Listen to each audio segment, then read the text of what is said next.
capítulos, né? O segundo maior capítulo é o de proteína, que é o capítulo 6. Ele tem 38 páginas.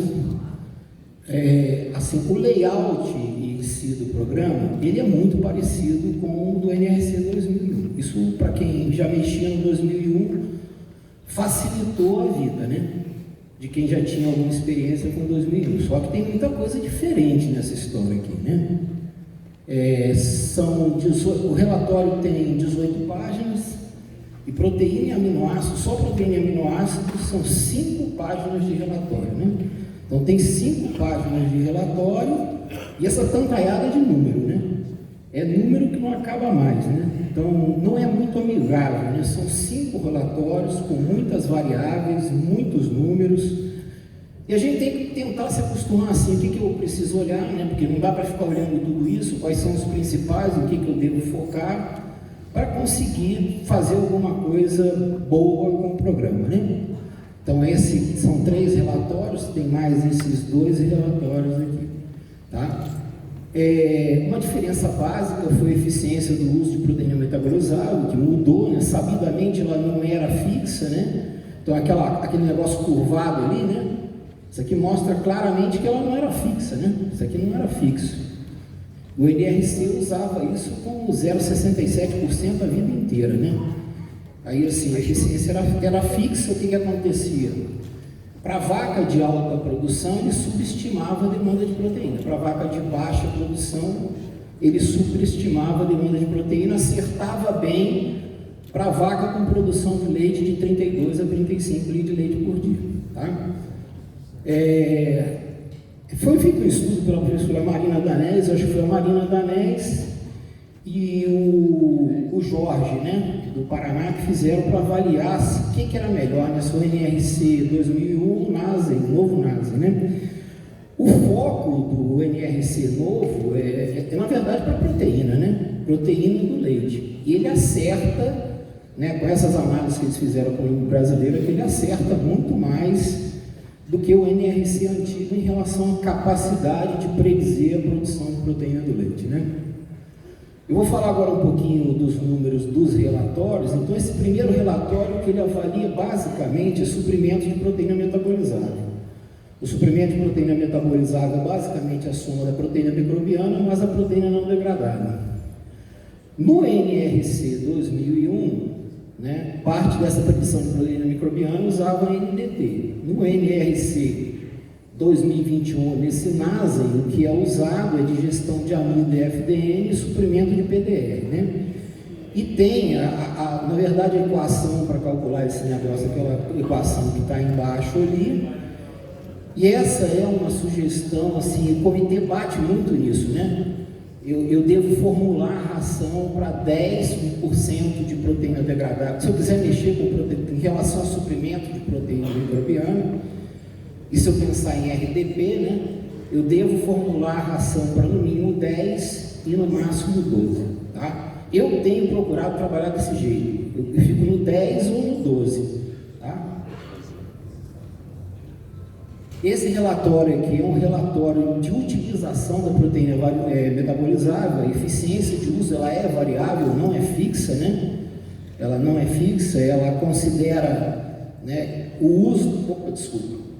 uso da proteína metabolizável para atender essas demandas de proteína líquida em função da vaca que você descreveu lá, ou em função da ração que você formulou. Esse conceito, no meu entendimento, ele é bem semelhante ao que a gente usa de transformação de energia metabolizável para energia líquida, né? Porque aquele true proteína, a proteína verdadeira, é a proteína que a vaca vai realmente utilizar, entendeu?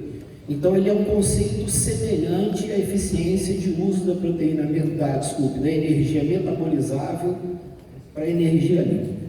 Mas é variável, não é fixo. Ele tem uma meta, a meta é 69%, né? 0,69 quer dizer que é 69%. E geralmente o que vai acontecer em relação a isso daí? Quando houver sobra de proteína metabolizável, essa eficiência de uso vai ser menor do que 0,69. Quando faltar a proteína metabolizável na ração, vai ser maior do que 69, tá? O relatório de predição de proteína partir ele prediz a produção de proteína do leite a partir do suprimento de aminoácidos absorvíveis.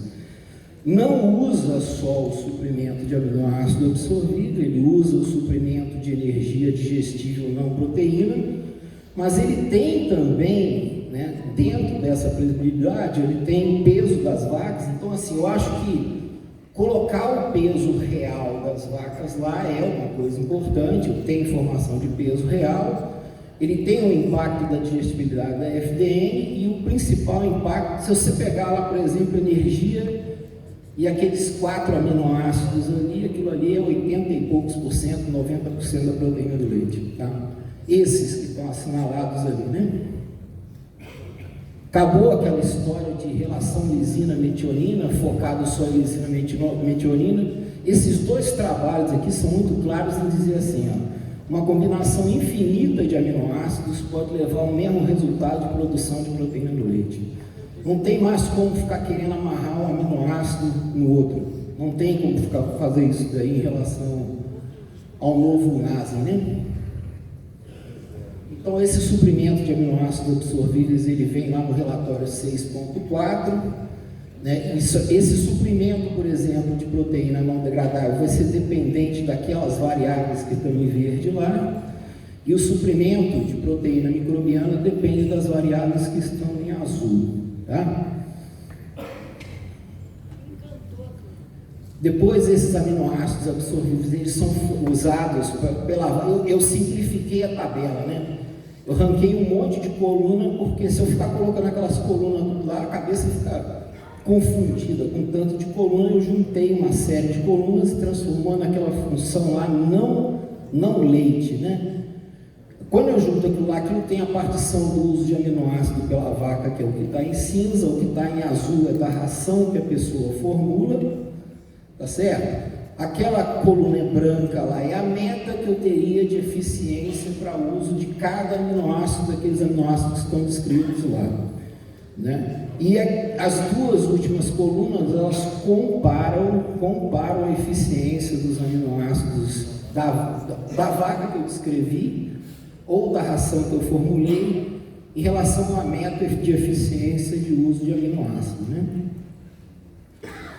E qual que é a interpretação prática desse número? Todo o número que tiver, por exemplo, a eficiência do aminoácido for maior do que a eficiência meta, significa que eu tenho que tentar, na minha estratégia de formulação, tentar enriquecer o suprimento desses aminoácidos para a vaca através da formulação de ração, tá? É basicamente isso. Se eu pegar, por exemplo, aqui, nessa ração aqui, isso é o mais comum de acontecer, né? A maioria das rações que eu rodo em relação a esse negócio aí é histidina e metionina, né? Histidina e metionina, daqui a pouco aparece uma lisina, mas na maioria das situações é isso daí que acontece, tá?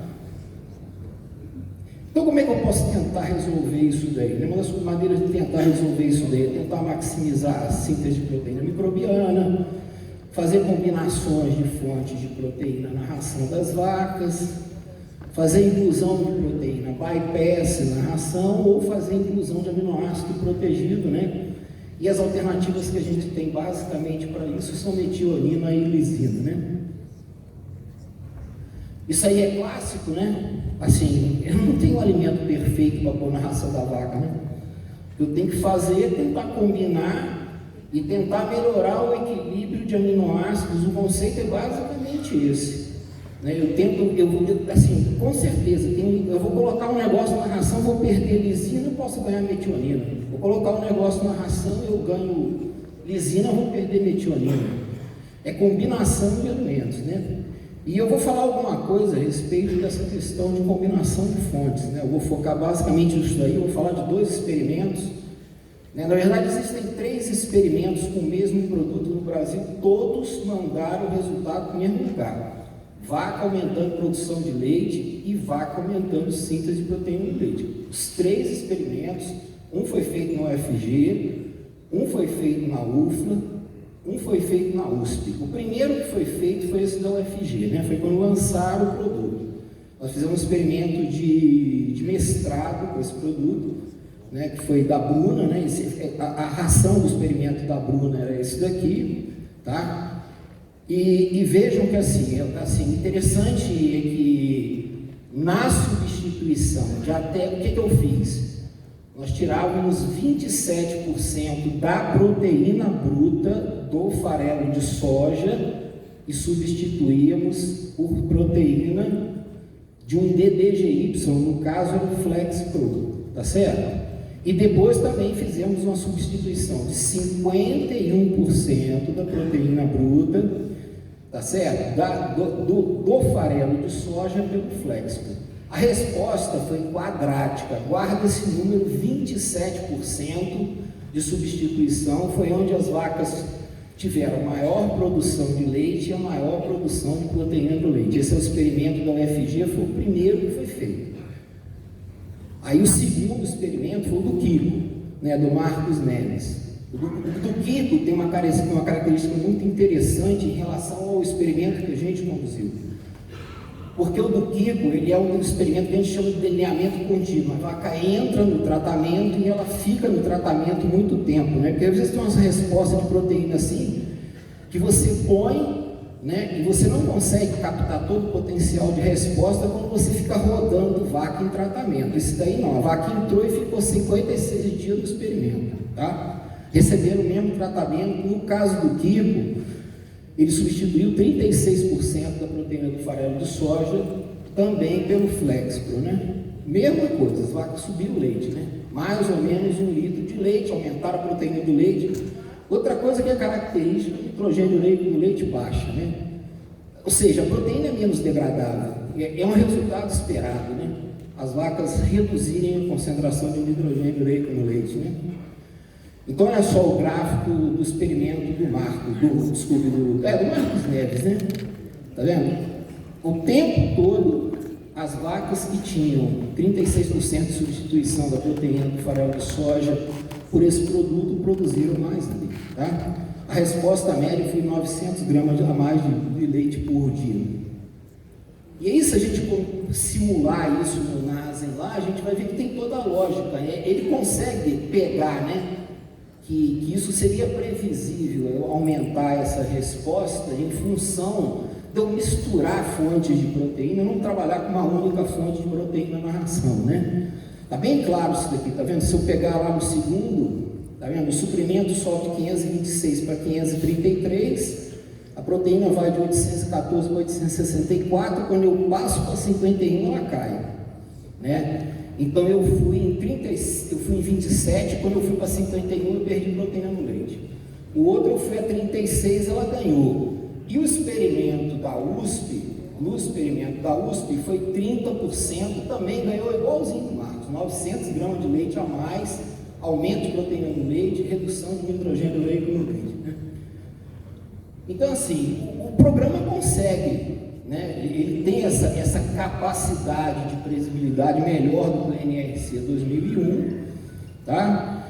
Uma coisa que é fundamental, né? Isso aqui é uma afirmação do Mark Hannigan, né? No dia que ele fez a apresentação eu participei desse negócio aqui online, né? É muito interessante o que ele diz, né? Os modelos são representações simplificadas da realidade e não reproduções.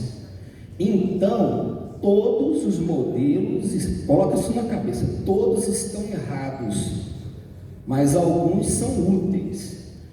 Definitivamente estarão errados.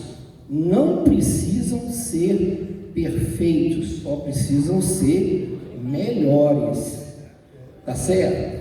E para finalizar aqui a minha conversa em relação aos slides, ó, tempo estourado, né? Assim, eu vou nesse conceito do Dunning-Kruger, né?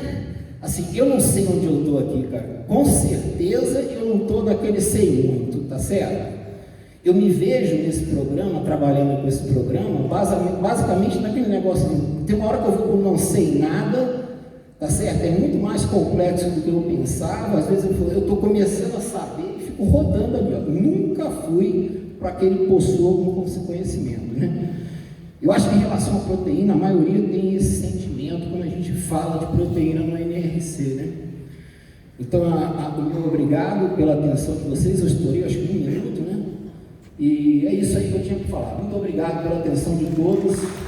Prazer em rever a Laranja, prazer em rever o Marcelo, prazer em rever o Walter, né? Um abraço. O Walter foi meu estagiário, né, cara?